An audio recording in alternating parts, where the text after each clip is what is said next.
Welcome back. While in response to escalating tensions between Israel and Hezbollah, allies including the United States, the United Kingdom and European Union are calling for a temporary ceasefire in Lebanon.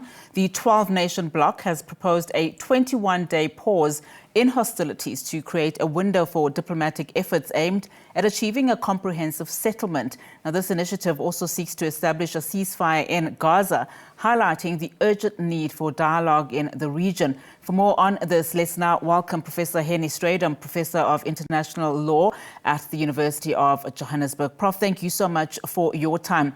So just given the escalation of this war in the region and how plausible is a dialogue in the region that the 12-nation bloc is now proposing, especially when you consider that Israel's top military commander has now told soldiers along the border with Lebanon to essentially prepare for a possible ground invasion. So how then will these talks be effective, do you think?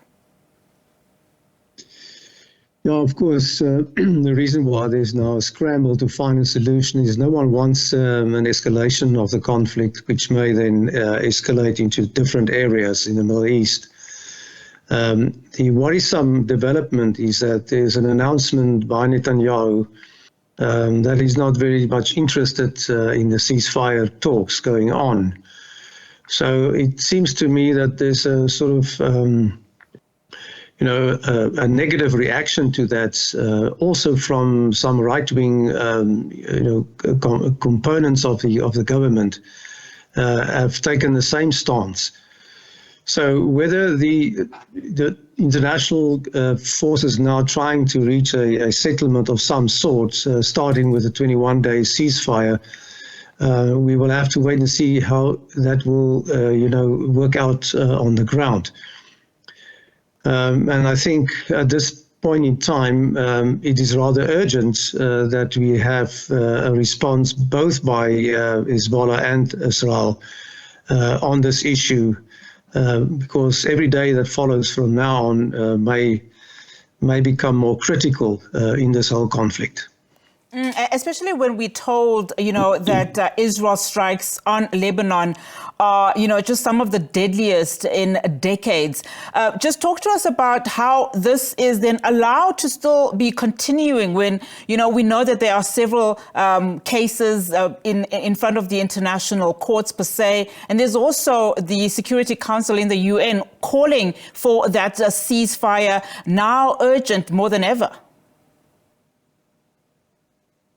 Yeah, certainly. This is one of those developments, following the Gaza conflict, which is still very much pursued by Israel. So if there's a second front opening, that makes it, I think, not only more dangerous for other countries in the area, but also for Israel itself. Because if the tanks start to roll over the border and the troops entering Lebanon in the south, Hezbollah will certainly take a stance.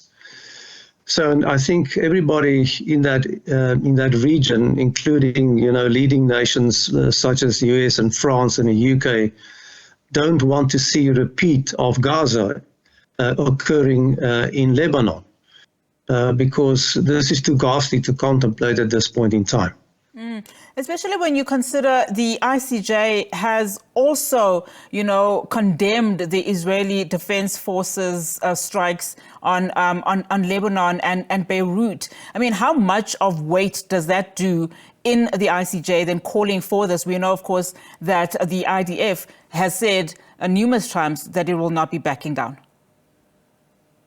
Well, that has been the trend throughout, ever since South Africa, submitted its application to the ICJ for interim measures, and followed that up with a second, and there's now another round pending. That was the stance taken by Israel, that is not going to be swayed by any ruling of the ICJ. So I don't think that any development as regards the ICJ will change the course of events. It's only a political settlement forced upon Israel and Hezbollah that may have success in bringing about a ceasefire and stopping this war from escalating into other adjacent areas. Any possibilities that South Africa will, again, probably just submit another or issue another submission to the ICJ to strengthen its case that's already before? Yes, I think that is already in the making. There was an announcement a short while ago, a week or so, where that was the message South Africa sent out, that it will, if need be, bring another application to the court with additional evidence to strengthen its former applications. All right, Prof, thank you so much for that. Really do appreciate your analysis. Of course, Professor Hennie Strydom commenting there as escalation in the Middle East continues with Israel and now Lebanon.